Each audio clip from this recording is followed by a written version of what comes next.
ช่ำในเหตุการณ์ขนาดคนพันอันนั้นในช่ำในเหตุการณ์เตียวมือเลยมากินมาใจมาใจอันมียิ่งก็เลยมาเลี้ยงมานเขาว่าคนใจเปิดกินมียิ่งมันคาแนวพวกเขามาเลี้ยงคาได้คาย่อมเขาคาย่อมเปิดกินเขาว่าไปคาเหตุการณ์โน่นเขาก็ย่อหนุ่มก็ย่อข่าวโมราป้องเหตุการณ์เลี้ยงค่ะอ๋อเหมือนเนี่ยเจ๊ปีหมอเชื้อไล่กุบยอกให้ในกาวัน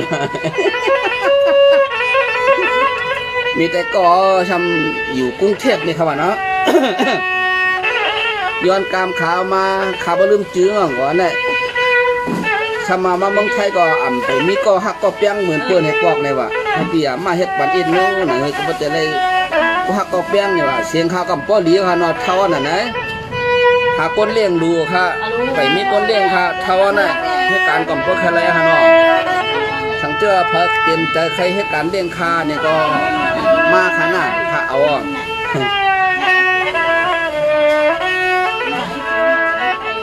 จื้อหังก็ค้าป้อมพูดจื้อเนี่ยนะเสียแล้วกับมันแค่นี้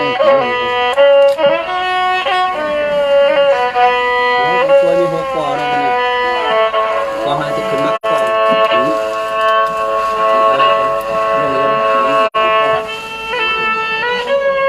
อ๋อก็เนี่ยที่อะไรย้อนกลับมาเมื่อว่าเมื่อชื่นนะครับบริมณ์ว่าวันชื่นแล้วก็สังเจว่าอะไรยิ้มเลยคำแล้วก็แค่จอเกิดรับพันใจมากปันเหโอนเงินปันขายพังขายอะไรก็ชีพกู้ปันดีตื้อน้องไปก่อน้องเลยกับมุกเชื่อว่าก็ย้อนความกันมาในเพชรในลายเปิดเปิดดวงทอมเอาขอบปามกันนอน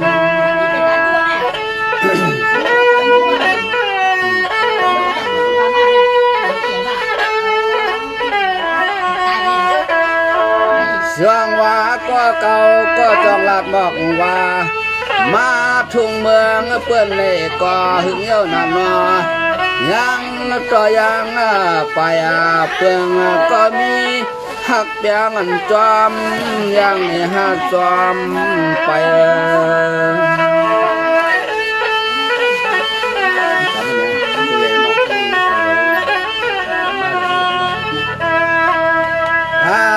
ก็นอจึงให้จัวเลยมีก็ไปหอมนั่นเฮาจะเลยสุดเตือนปันปาเนปานาปา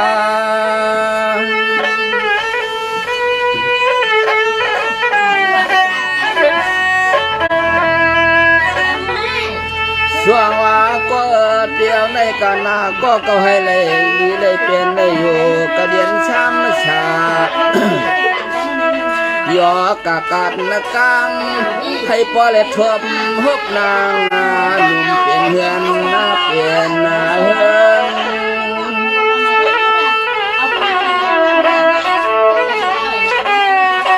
สาวตาเลยข่าวแต่ก็นอจึงให้ปอเล็ดทบฮบยากอดทักเปียงคำแรงอยู่อีกงาหนต่อยกัน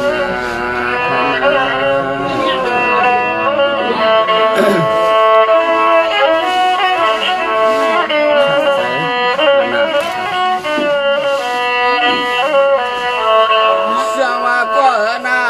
ก็ให้จบชบหันหน้าก้อนก้มตันเราชอ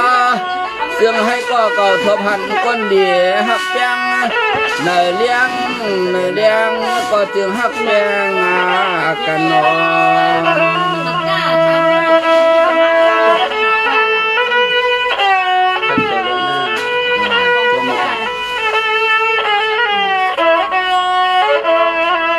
เสื่อให้คำมาก่อนในก่อเสื่อให้ตัวหบมันเมียนยา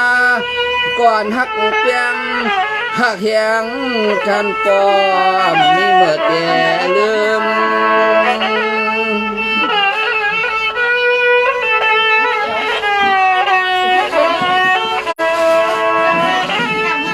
ส จังว่าก็จังว่าแขนทบก่อนุ่มฮักแบงก็นางมาห่มอยู่รวยในแลจึงเลยป้าได้ย้อนขอกรรมภาคปัญหาขอกรรมมาจู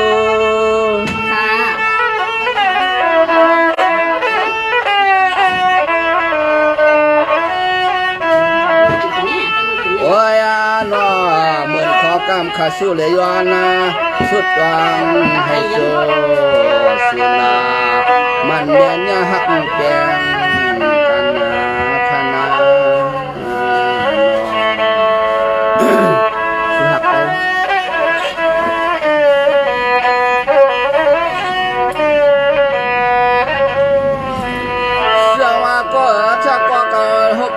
หันก่อนเพียงจำนวนครั้งอาลังจำตัวก็ต้องขอดอมีซึ่งให้ป้อเสียมีเฮินมีอกจ่าพิเศษให้เป็นใจมอ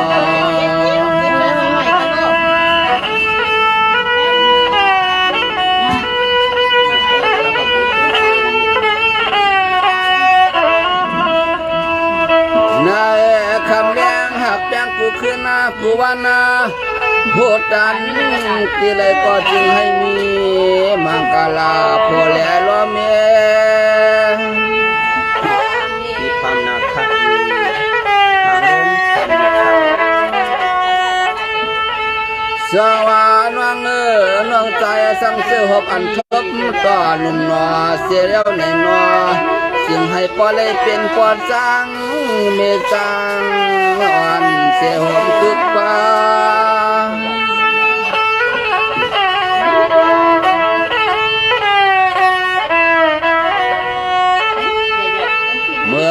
ข้อศพขอกรรมข้าสู้เลยย้อนให้ปอเลยเหมือนนางอันขอกรรมขย้อนได้สู้ปัญห